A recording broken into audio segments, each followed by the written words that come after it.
I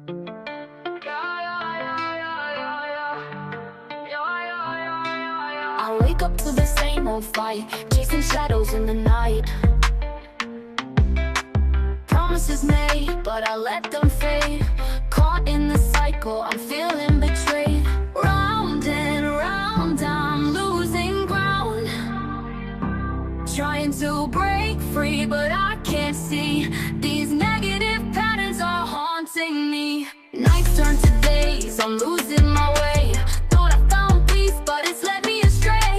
Chasing the high, but it only brings pain. The more I run, the less I gain. Hey everybody, hey, and welcome to another session of Taurecasayitagain.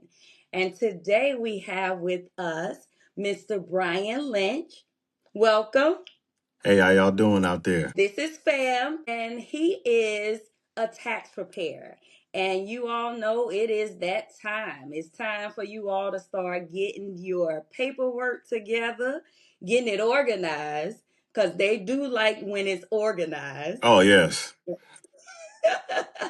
And handing it over. Yes, I hear the stories about people just here versus hmm having it organized, categorized. But he's gonna give us some background information. First, I want to know, like, what made you get started in this field? Well, it's kind of a long story. So, before I was in this business, which is now, I think, year 12 or year 11 or 12, Okay. somewhere around that. So, before that, I sold cars. So, my former Okay. mentor, he was selling a car to my dealership. And we just started talking. And once we started talking, he was just telling me how he was helping people and he had these different things going on. I got intrigued. I started weighing the options like, okay, well, if, you're doing this and you're helping all of these people and you make a decent living, this is more than what I'm getting for selling one car and I don't have to be in the hot sun. So, Makes sense. They make it make sense. And that's the CENT. Yeah, so Okay. ultimately that's what got me intrigued, and even before I sold cars, recently I took this test called the Myers-Briggs test, and it's something that the military uses to like kind of get you in a job, see what your personality type is, and ironically, for my personality type, which is like 2% of the United States, accounting was the number one job.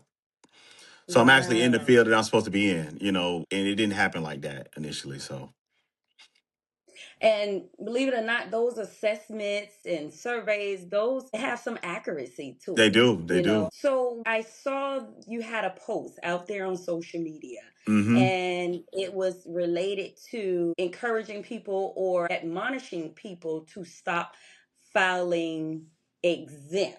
Oh man. So what brought that about? So, like I said, I've been in the tax industry for 11, 12 years now. So, during the last administration, the president made some reforms, and in those reforms, the W-4 was changed. So before it used to be like, okay, you can boot one, two allowances, et cetera, but it's not like that anymore. So now what's happening is for those what took place of the allowance spot, you have to put a money amount. Basically, it's like the child tax credit in there. Uh-huh. So people are putting like, okay, it says put $2,000 here. So people may have two or three kids. They may put 6,000 in there, or they may put themselves two. They may put 8,000. Well, what happens is from that point is you already have your pre-tax stuff, which is your insurance and your 401k. That's already coming out before the taxes. So by the time the taxes come, you already have those allowances. It's already messing everything up. So by the time you get to me, which is, the whole 52 weeks is going by,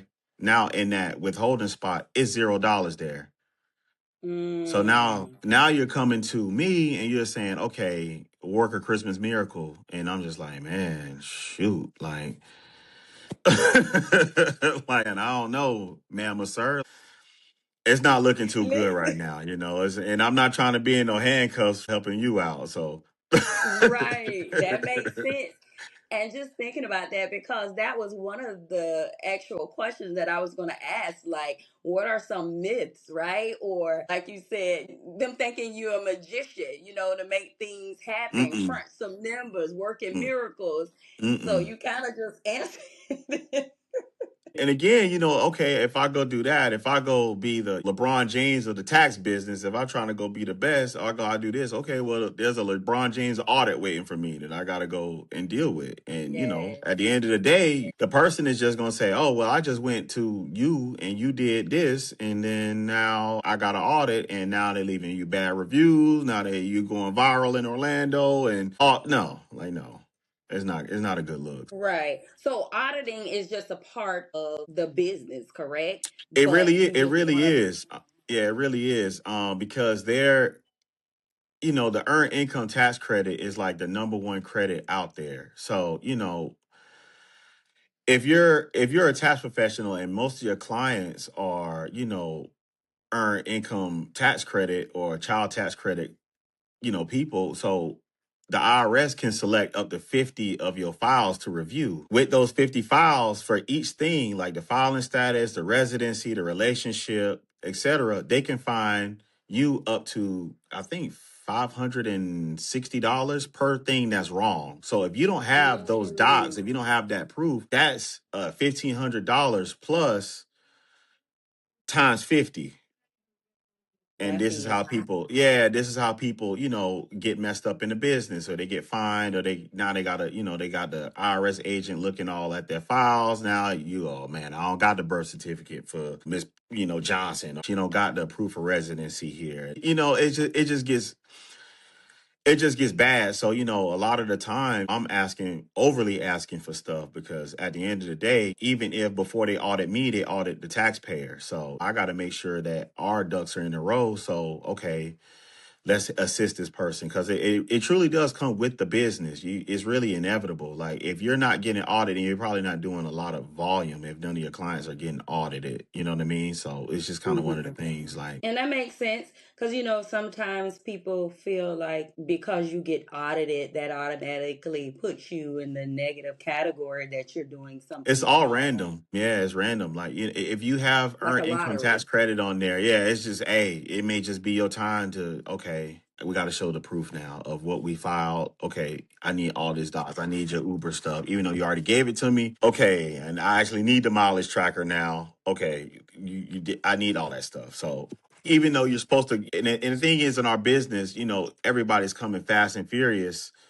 You can't get a lot of times you can't get every single thing right then at that moment. You know what I mean? Like you got to circle back like, okay, hey, I don't have this or hey, so I try to get as much of it as possible. And then you just kind of because again, it's coming fast and furious. We only here for 16 weeks. Right. So, in thinking about when we talk about the law, how do you Mm-hmm. stay up to date with the charges in tax law? Yeah, Like, so I'm a part of a nice group of distinguished gentlemen, as I like to say. So we go to like a due diligence trainings. The IRS hosts them, so I go every year. Then my mentor, he also puts on different classes, showing different things, showing audits, what happened, etc. So I try to make sure that my education is definitely ongoing. I'm hmm not stuck doing something that was 3-4 years ago. Like, no, I'm super current. I take right. plenty of classes and I go to all the IRS forums and stuff like that. So I just try to stay on top of things, knowing all the changes because it changes every year. So, you got to make sure you stay on top of that stuff. Exactly. Like continued education for Mm-hmm. any career choice that you're in. Definitely. Not only that, you want to be knowledgeable of your subject matter, you know? Mm-hmm. Mm-hmm. Because again, you're gonna get hit with different walks of life. Every situation is different. They're not the same. Every client is different. So always I see people on social media. Oh, this person got this, or I'm in all kinds of tax groups. So I read the comments and I'm just like, man, I can't. All of this stuff. There's more context to it. Like okay, like this person got this, but that may not be your situation. Maybe they paid their hmm taxes and Yeah, you didn't. Maybe they went to school and you didn't. Maybe their child is under 17 and your child is over 17. Like it's just all kinds of different, it's all kinds of stuff that goes into it. So, you can't yeah, you can't you can't assume that it's going to be the same thing for every single person. So, correct. What type clients do you deal with or your focal point for your tax company? I would say our demographic, honestly, is I would say probably minority women would probably be the number one. Minority women between the ages of 25 and 45, usually with children. Usually Mhm. that's probably our number one demographic who we cater to. And then do you also take self-employed? Yeah, we do S corporations and stuff like that too. So I have a few of those clients as well. We have day traders, we have mechanic shop owners, we got all kinds of people that come into Mhm. our entire firm. So our firm itself, we have 4 locations. So we have Orlando, Tampa, Birmingham, Alabama, and also Pensacola too. So Okay. And you all, I forgot to say, yes, he is the owner of yeah. Pinnacle Tax Solution. You're looking right at him. What steps do you take Mhm. to protect people's personal or their financial information? If you're sending stuff to me, more than likely is in an email, and it's going to be my company's email. Or if you do come here with a file of paperwork, we got the filing cabinet. But most of the time, we scan everything. It's locked down on the computer. But we also keep a file too with the file cabinet. So we just, we are definitely one of those companies that don't just have everything open. Like, no, there's you got to put a password to get into the computer. You got to have keys to get into the file Right. cabinet. You got to, you know what I mean? You're not just going to be able to walk in and get anything out of here. Our Wi-Fi is super locked down. We got a public one, but then the other one is hard. The computers are hardwired in. It's not Wi-Fi. Ethernet's all through here. So we just try Gotcha. to make sure we keep everything, locked down. And I can attest when you talk about the security or the codes, like having to put in maybe like your last four social to view Mm-hmm. your documents. I know Mm-hmm. I've experienced that with your company. So Yeah, everything that's is PDF confirmation. encrypted and everything. So yeah. And thinking about addictive patterns, because I always tie it back in, and you can chime in at any time. Some of those repeated behaviors or addictive patterns, as we say, people repeatedly filing late, right? And I know that's something that you all probably dread, because that means you're working later. It's an Yeah. extension when Yeah. you have to file those extensions. So that's one thing, repeated filing late. And I'll attest from time to time, I know I've been late. I try not to make it an annual thing. Right. Well, I appreciate it.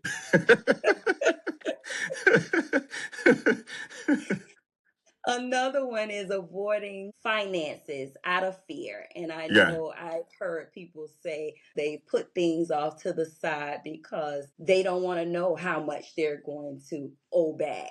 Right. That could be a thing. Another one, relying on refunds instead of budgeting. And we know from time to time, it's real out here, Yeah. and you might have to depend on the refund. But if Right. that is your repeated thing every year, then I'm sure you would agree that you might want to put some type of budget in place, change up some things, switch up Right. some things, maybe look for another job if it's not covering all of your Yeah. bills. So to piggyback on what we were saying about the withholdings thing, so that can kind of answer what you just said. So I look at the withholdings as in a bank account, like it's something that you're putting away. You know what I mean? So instead of you put every single detail that you have in that box, if you got 2 kids and yourself, you putting 6,000 or 4,000. Why don't you put a little bit less? I mean, it's not going to be on your check, but at least it's put away. So now when you come in front of a tax professional like myself or anybody that works with us, they can get that money back for you versus you're getting it every week and you're just blowing it. You know what I mean? It's not making much of a difference. 50 times 52 weeks, that could be put up versus you just blowing it on Uber Eats or DoorDash or whatever you're Right. doing. You know what I mean? Right. And then now you have a nice refund and you actually, okay, like, okay, I can actually make some changes because 50 a week is not going to make many changes versus if you had 5,000 at one time or if you had, you know what I mean? It's not going to, I would rather have the 5,000. So that's just me because, Right. I can do more things. Something Right. to think about.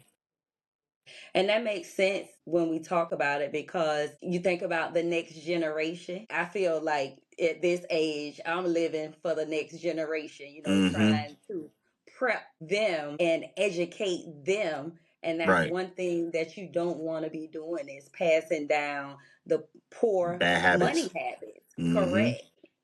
So, if there's anything else that you would want to share with the people that they could use, as well as giving us your contact information for your Okay. company.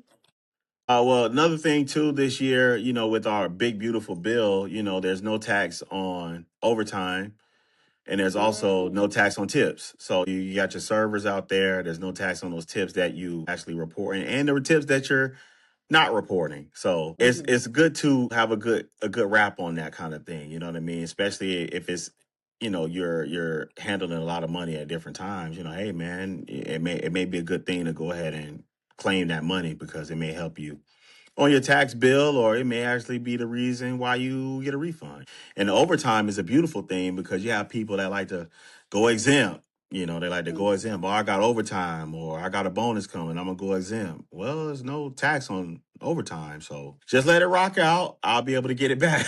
I'll be able to get it back. Gotcha. Versus you going exempt the whole year, and now Mm-hmm. we got a nice tax bill for you. Gotcha. That makes sense. Something to think about. If you could go ahead and give us your contact information and where to Okay, well, find you. if you're on social media, our business page is PT Tax Pro on Facebook, and then we are Pinnacle M Tax on Instagram. We did have another Facebook page, but something happened to it, so we had to create a Okay. new one and rebuild it back. We had to rebuild it back up, but we've been here a long time. If Okay. you're in Orlando office, our Orlando office is 68664 City Road. Again, my name is Brian Lynch. You can look me up on Facebook, Instagram, Brian L. Lynch. I'm not hard to find. Again, Forest Okay. City, 6866 Forest City Road. We're right on 434, right by where the Kathy's Wings used to be. If anybody's in the Evet area, we're right there. Yes. I remember Kathy's, the wings Yeah, and we're sauce. right there. We right there. Okay. Well, there you all have it from the man himself, one of the owners of Pinnacle Tax Solutions. I definitely want to thank you for coming into the studio to Yeah, give us I some had to. tax I got tips. asked. I have to do it. Got to do it if I get asked. So. I appreciate it. And you all that's listening, don't forget to like, share, and subscribe to iHeartRadio, Spotify, and YouTube. Have a good one.